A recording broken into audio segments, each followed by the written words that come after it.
जैसे आपको पता है कि एक फिल्म जो है वो आपको जजी नहीं, आपने उसकी मार्केटिंग करनी पड़ेगी, आपको बोलना पड़ेगा कि क्या बढ़िया फिल्म है जिसमें मैंने एक्टिंग की। हाँ, करना पड़ता है, वो झूठ भी बोलना पड़ता है। बेचते हैं ना, सामान को बेचते हैं। ये फ्लावर, इसमें स्मेल आएगी, दूर तक स्मेल आएगी आपकी। ये जो कॉफ़ी है, ओ माय गॉड, भले वो खाली हो है ना, भांडा फोड़ दिया ना आपने। आपके पास लोग आते हैं कहने के लिए कि बिकती नहीं है आपकी फिल्म। बिकती क्यों नहीं? जब दुनिया देखना चाहती है हमारी फिल्में, उन लोगों ने डिसाइड कर रखा नहीं बिकती। हमारी फिल्म ज़रा 5000 थिएटर में आप चला के तो दिखाएं। हमारी फिल्में 200-300 पे ख़त्म हो जाती हैं और उसके शो सुबह होते हैं कि रात को होते हैं। तो हम तो फाइट ज़िंदगी भर इसी चीज़ की करते रहेंगे। एक कल्ट है नवाजुद्दीन सिद्दीकी का। लोग तो कुछ भी बोलेंगे, आपको चढ़ाए में नहीं है ना उनके। मैं तो ऐसा लगता है कि अभी तो शुरुआत हुई, अभी मैं शुरुआत कर रहे हैं, हम लोग कुछ फाइंड आउट करने की कोशिश कर रहे हैं। लेट्स सी, देखते हैं कब होगा। इसीलिए बोलते हैं ना, 4-5 जिंदगी भी हो जाए तो भी कम लगती है। अभी तो बहुत ही अर्ली स्टेज पे हैं। शोहरत से डरते हैं क्या?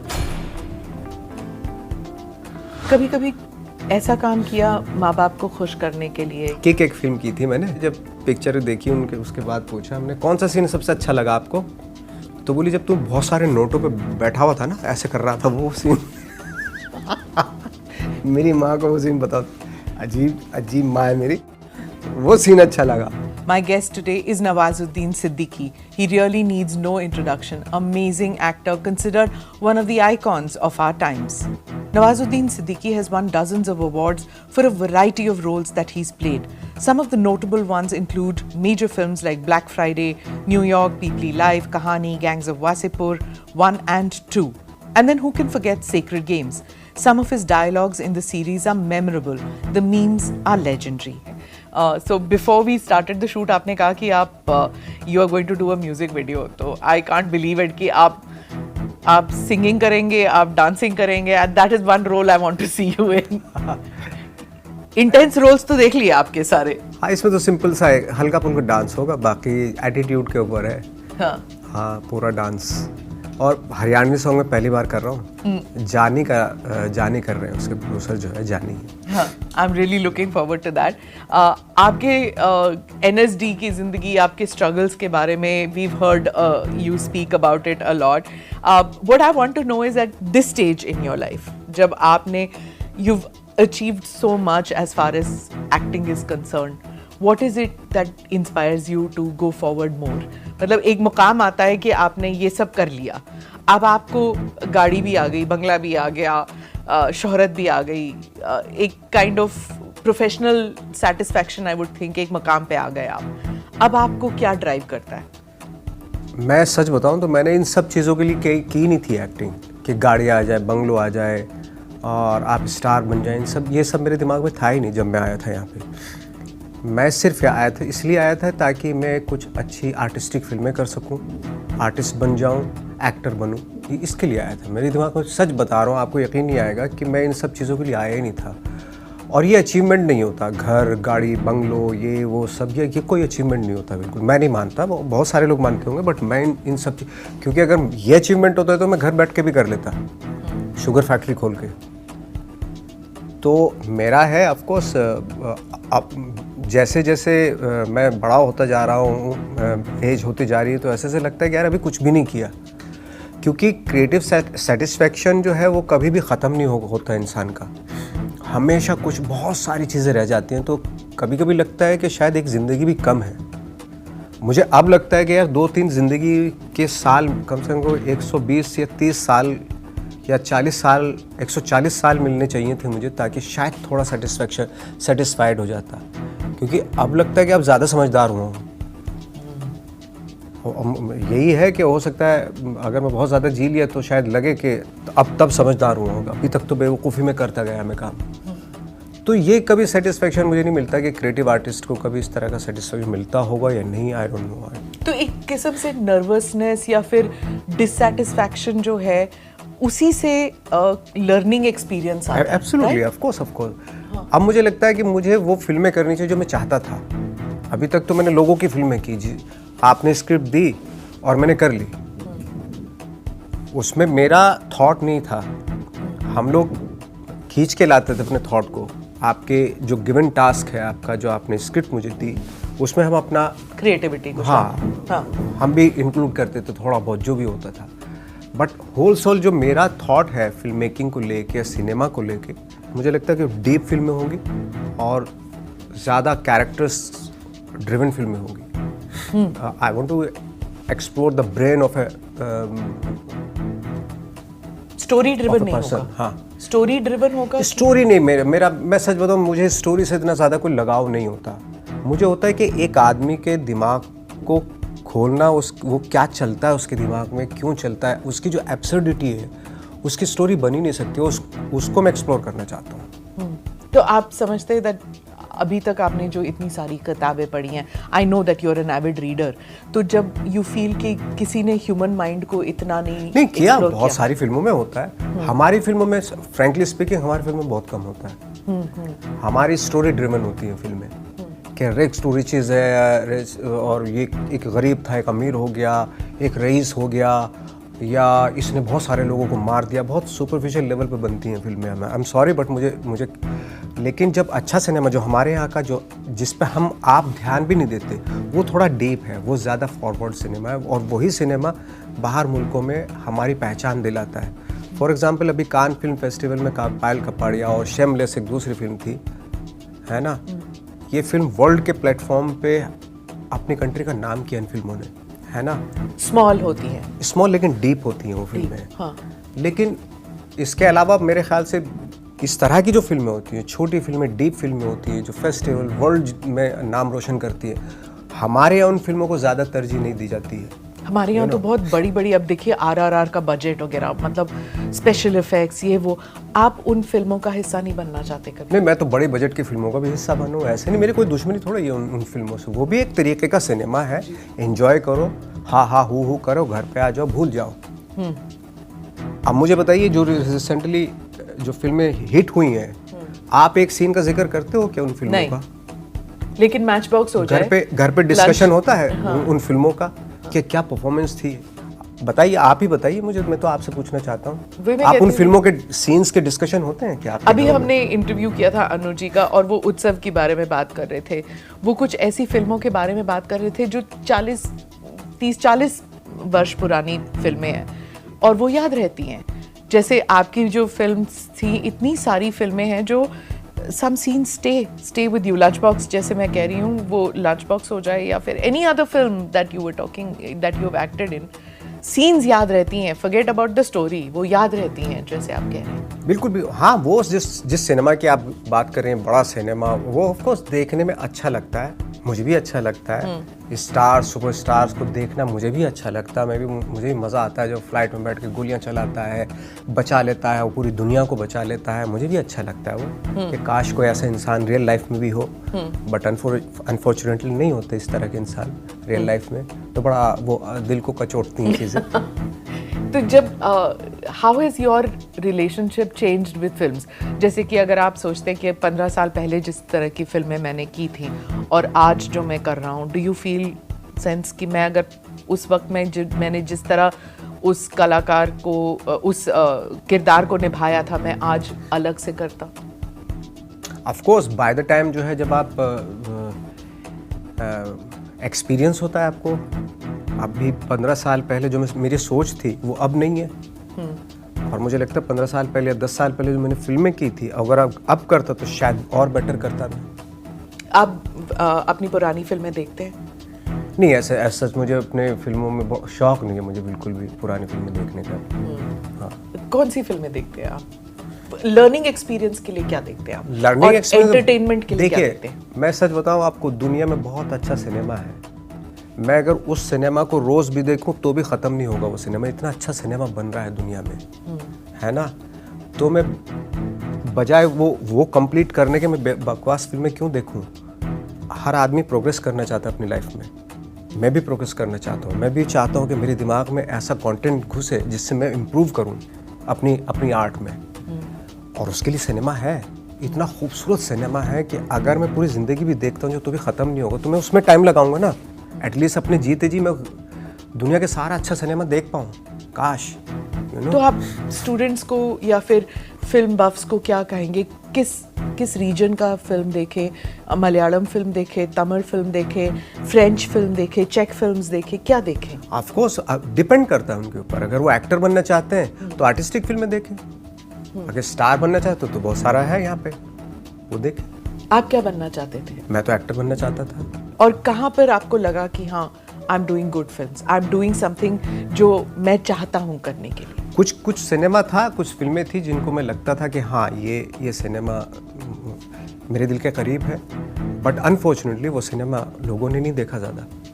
कौन सी थी? बहुत सारी फिल्में थी हाँ। ऐसी, लाइक फॉर एग्जांपल जैसे मंटो थी, लाइक रमन राघव थी, लाइक फोटोग्राफ थी, मिस लवली थी, तो वो सिनेमा ज़्यादा लोगों ने देखा नहीं। फोटोग्राफ इंटरनेशनली चला, मंटो भी बाद में चला OTT पे आने के बाद।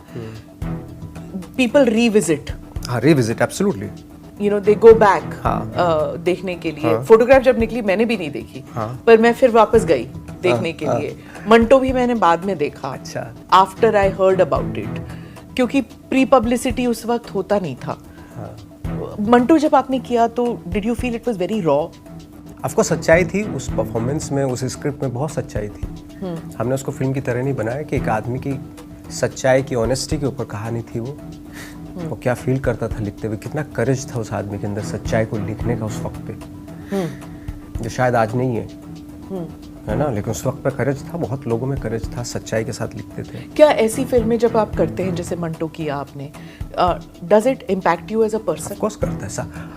देखिए, मैं कह रहा हूँ कि ऑनेस्टी और ट्रुथ जो है वो इम्पैक्ट करता है। भले फॉर द टाइम बीइंग आप उसको थोड़ा सा कंप्रोमाइज़ कर ले उससे, बट अफेक्ट तो करता है। सच्चाई, आप किसी की सच्चाई आप पब्लिकली ना डिस्कस करें, लेकिन जब आप अकेले होते हैं तब वो कचोटता है आपको, यू नो, कि यार। और मैं एक्टर भी वैसे बनना चाहता हूँ, भले मेरे पब्लिकली डिस्कस, मैं कोशिश कर रहे हैं हम भी कि यार हो सकता है पब्लिकली हमारी बात ना हो, लेकिन जब बंदा घर में हो तो उसके दिमाग में हमारे जैसे एक्टर, बहुत सारे एक्टर हैं हमारे जैसे, कि हमारे जैसे एक्टर एक फ्रैक्शन ऑफ सेकंड के लिए उसके दिमाग में आए कि यार परफॉर्मेंस तो ठीक है, परफॉर्मेंस में थोड़ा बहुत तो ट्रुथ लगा उस बंदे की परफॉर्मेंस में, मुझे ये इतना भर आ जाए बस दिमाग में किसी के, बस हम सक्सेसफुल हैं, भले पिक्चर का कुछ भी हो। हाँ, मतलब कमर्शियल सक्सेस के कोई और ही मापदंड होते हैं। कमर्शियल सक्सेस के ऑफ कोर्स उसमें बहुत सारी चीज़ें हावी रहती हैं, बहुत सारी चीज़ें मिलके एक आदमी की वजह से नहीं, उसकी पब्लिसिटी, मार्केटिंग, थिएटर स्क्रीनिंग कितनी है, कितने थिएटर में चल रही है।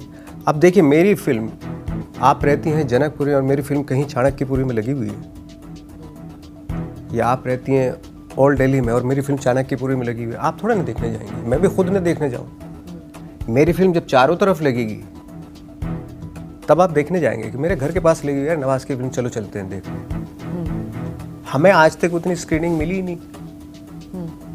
हमारी फिल्में 200-300 पे ख़त्म हो जाती हैं और उसके शो सुबह होते हैं कि रात को होते हैं। तो हम तो फाइट ज़िंदगी भर इसी चीज़ की करते रहेंगे कि काश हमें भी दो, थोड़ा सा हमें भी दो, स्क्रीनिंग दो, हमें थिएटर शोज दो हमें। नहीं, वो नियति हो गई है अब हमारी। कोई आएगा, प्रोड्यूसर अच्छा हमारे साथ आएगा। आपके पास लोग आते हैं कहने के लिए कि बिकती नहीं है आपकी फिल्में? नहीं, बिकती क्यों नहीं, जब दुनिया देखना चाहती है हमारी फिल्में। ये तो आपने डिसाइड कर रखा है ना, उन लोगों ने डिसाइड कर रखा है, नहीं बिकती। हमारी फिल्म जरा 5000 थिएटर में आप चला के तो दिखाएं, 3000 में तो चला के देंगे, तब आकलन कीजिए आप हमारा या मनोज वाजपेयी का कि हमारी डिमांड कितनी है और सप्लाई कितनी हो रही है हमारी। ये मार्केट फोर्सेस जो हैं वो अनफेयर हैं आपके? बिल्कुल अनफेयर है, ऑफ कोर्स अनफेयर है।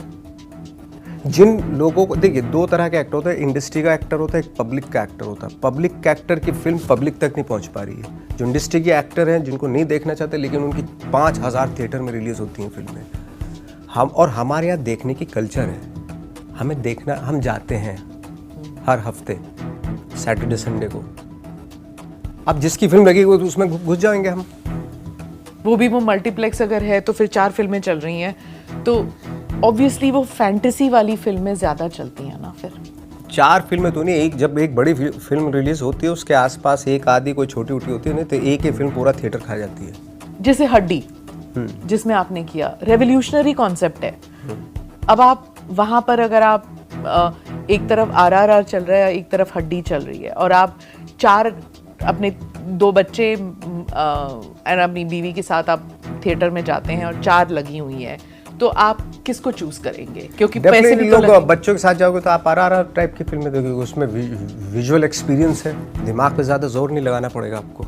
ये भी तो होता बच्चों है को ना? भी हाँ, ये भी तो होता है ना कि दिमाग पे जोर लगाने वाली पिक्चरिंग। पर एक तरफ वो बट भी मैं अगर अपने बच्चे को ले जाऊंगा तो हड्डी जैसी फिल्म में ले जाऊंगा, मैं लगाऊंगा उसका शुरू से दिमाग पे जोर लगाओ आप अपने, मैं ये चाहूंगा, क्योंकि हमने दिमाग पे जोर लगाया।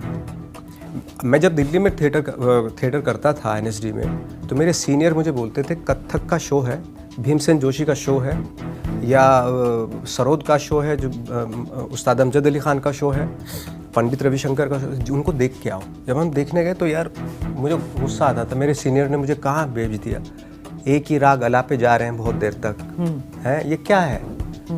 आप यकीन नहीं करिए 6 महीने तक मेरे मुंह से गालियाँ निकली अपने सीनियर्स के लिए, लेकिन 6 महीने के बाद ना मुझे मज़ा आने लगा धीरे धीरे, और उसके बिना फिर मैं रह नहीं पाया। मैं हर बार खुद अकेले जाके देख के आते थे। भारतीय कला का केंद्र, वो संगीत नाटक एकेडमी, यहाँ वहाँ त्रिवेणी कला संगम, यहाँ जहाँ भी कथक के, इसके भरतनाट्यम के या राग्स जितने भी, इसको एक्वायर्ड टेस्ट कहा जाता था, और पुट डाउन आपको डेवलप करनी पड़ेगी, डेवलप करनी पड़ेगी आपको। हाँ, बिल्कुल। क्योंकि आर्ट जो होती है ना, वो आम नहीं होती, खास होती है। उस खास चीज़ के लिए आपको टेस्ट डेवलप करना पड़ेगा। पर क्या होता है कि रोज़मर्रा की ज़िंदगी में प्रेशर्स इतने होते हैं कि लोग अपने बच्चों को फिर उस पर डालना नहीं चाहते, या फिर अपने आप को भी नहीं डालना चाहते कि कहाँ भाई वक्त है कि हम डेवलप करें ये फाइनर थिंग्स ऑफ लाइफ। नहीं, मैं तो अपने बच्चों को यही ताकीद कर रहा हूँ, ये तालीम दे रहा हूँ कि डेवलप करो बचपन से। मेरी बेटी 14 ईयर्स की है, अभी शेक्सपियर के थिएटर में वो वर्कशॉप कर रही है लंदन में। तो तो हार्डकोर जो अभी से मैं डालूंगा उसके दिमाग पे प्रेशर कि ये चीज़ देखो, क्या देखना है वो डिसाइड करो, वरना बहुत मतलब खो जाओगे आप। इतना कंटेंट है बेमतलब का भरा पड़ा है, तो उसमें सिलेक्टिव होना पड़ेगा आपको कि क्या देखना है मुझे, क्या नहीं देखना। और एक तरफ शेक्सपियर है जहां आप कह रहे हैं कि शेक्सपियर देखें या फिर फ्रेंच पोएट्री पढ़ें, दूसरी तरफ सोशल मीडिया है, स्क्रोलिंग पे ही लगे हुए हैं। मंटो पढ़िए, भरत मुनि का नाट्य शास्त्र पढ़िए। हमारी कंट्री में क्या बड़े बड़े एक से एक राइटर हुए हैं। प्रेमचंद पढ़िए, एक से एक राइटर्स हुए हैं हमारे यहाँ पे। आप क्या डू यू थिंक कि ये फैमिली वैल्यूज की दिक्कत है, या फिर स्कूलिंग की दिक्कत है कि नॉलेज पूरा फैब्रिक, इंटायर फैब्रिक चेंज करना पड़ेगा उसके लिए। लेकिन आपको भी किसी ने ये सिखाया नहीं है, मतलब इन द सेंस दैट जब आप your childhood nobody told you कि आप कथक देखिए, ये NSD में जाके आप सीखें, क्योंकि जहाँ पे आपका बैकग्राउंड था वहाँ पे भी एक्सेस नहीं था इन सब के लिए। बिल्कुल नहीं था। हाँ, तो you learn later in life. And do you feel कि जब आप यहाँ गए कि आपका जो वर्ल्ड व्यू है वो ओपन आउट हो गया उससे, और आपका जो आर्ट फॉर्म है उससे बेनिफिट किया आप? बहुत बेनिफिट हुआ, ऑफ कोर्स। मेरा देखने का नजरिया बदल गया दुनिया को उसी आर्ट फॉर्म से। तो आप जब एक्टिंग करते हैं, how much has that helped you? बहुत हेल्प करता है। मैं आपको बता नहीं सकता कितने तरीके से हेल्प करता है वो। मेरे ख्याल से जो आप बोल रही हैं पॉइंट ऑफ व्यू जो चेंज हुआ मेरे ख्याल से उसी की वजह से नवाजुद्दीन सिद्दीकी जो भी है, छोटा मोटा जो भी है, अब वरना हम भी खो जाते हैं ना। कहीं ना कहीं बचा के रखा हमने अपने को खर्च नहीं होने दिया अननेसेसरी। तो जब जैसे आपके जो डायरेक्टर हैं, कोई भी डायरेक्टर हो, if they have not had that experience, लेकिन आपको वो कहते हैं एक्ट लाइक दिस, हाथ पैर हिला के, गुस्सा ऐसे करके, लेकिन आपका दिल कहता है कि वो भी आता है हमारे से, हमसे तो वो भी देखिए, जब हम थिएटर कर रहे थे वो सारी फॉर्म में थिएटर करते थे हम लोग, चाहे वो पारसी थिएटर हो, चाहे वो फार्स हो, चाहे मोलियर का स्टाइल हो, शेक्सपियरियन स्टाइल हो, रियलिस्टिक हो, हमारा फोक फॉर्म हो, या हमारा जो एक स्टाइलाइज जो हमारा जो था, जिस तरीके की रामलीला होती थी वो फॉर्म हो, वो भी एक फॉर्म थी। तो सारी ये फॉर्म है, हर फॉर्म में हमने प्लेस किए हैं। तो जब आप मुझसे पूछती हैं जब कि ये आप इस तरह की फिल्में की जिसमें हाथ पैर उछाल के, लाउड बोल के, वो भी हमारे लिए एक फॉर्म है एज एन एक्टर। उसमें भी आपको उतना ही परफेक्ट होना चाहिए। पर आपका जो एक्सप्रेशन स्टाइल है वो कुछ लाइक कंट्रोल्ड है. इट्स जैसे you know there are some people जो आंखों से एक्सप्रेस ज्यादा करते हैं, कुछ लोग होते हैं हाथ पैर अलग करके. आप किक देखिए, मैंने पूरा हाथ पैर खोल के किए हैं सारे किक विक. वासेपुर में तो किया है आपने. वासेपुर में फिर भी कंट्रोल था, बट जो किक तो थोड़ा लाउड था ना आपका ड्रेसिंग स्टाइल. हाँ, वो तो ऑफ कोर्स. हाँ, बट जो कंट्रोल्ड अग्रेशन जैसे होता है वो that is there in you, वो दिखता है. According to script, according to director का जो थॉट है उसके अकॉर्डिंगली हम. कितना फ्रीडम है आपको एक्सप्लोर करने के लिए, और कितना डायरेक्टर जो है वो आपको कन्फाइन करता है? मैं सच बताऊं तो मुझे लगता है कि मैं बहुत ही डायरेक्टर का एक्टर हूँ. अगर डायरेक्टर ये चाह रहा है तो वो भी उस तरीके से करते हैं. हाँ, कहीं लग रहा है हमें कि भाई ये थोड़ा सा लाउड हो रहा है तो डायरेक्टर से डिस्कशन हो सकता है, कर सकते हैं. कभी कभी डायरेक्टर ही खुद बोलते हैं कि कम डाउन. आपको कहते हैं? हाँ. क्या होता है कि इंडल्ज होता है ना, वो इंडल्जनेस कभी कभी आ जाती है. बहुत ऐसा फाड़ दूं, खंबे उखाड़ दूं, है ना. आई कांट इमेजिन कि आप ऐसे करते हैं. नहीं, कभी कभी आ जाता था बीच बीच में. 2003 में मैं एक शॉर्ट फिल्म कर रहा था, बाईपास. आसिफ कपाड़िया उसके असिस्टेंट थे, उसमें प्रोड्यूसर भी थे. तो मुझे किसी का ऐसे करके सर पकड़ के ऐसे मर्डर करना था, है ना, चाकू मारना था. तो मेरे ऐसे किया मैंने, ये आ गया. तो उसने बोला ये एक्सप्रेशन यहाँ क्यों आ रहा है, ताकत यहाँ से लगानी है, यहाँ पे क्यों आ रहा. तो हम भी पॉल्यूटेड थे ना पहले, कहीं ना कहीं पोल्यूशन था हमारे एक्टिंग में भी. बाय द टाइम धीरे धीरे समझ आई, कंट्रोल रखना है अपने आप को, बॉडी को, माइंड को, यू नो.